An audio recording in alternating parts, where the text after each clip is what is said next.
თუ სიტყვები იცი, მაგრამ ვერა ლაპარაკდი ინგლისურად, ეს ვიდეო შენთვის არის, შეინახე და აუცილებლად ბოლომდე უყურე. ინგლისური წინადადებების 80%-ზე მეტი იმეორებს ამ სტრუქტურას.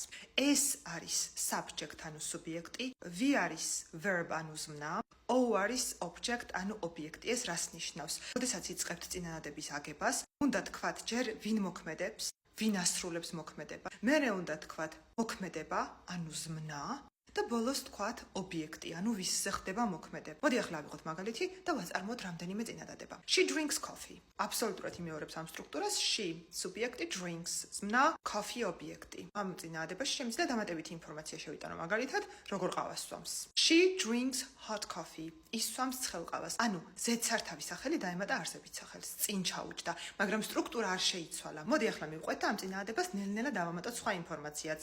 She usually drinks hot coffee.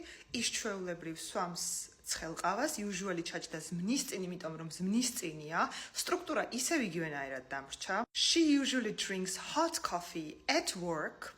ის ჩვეულებრივ სვამს ცხელ ყავას სამსახურში.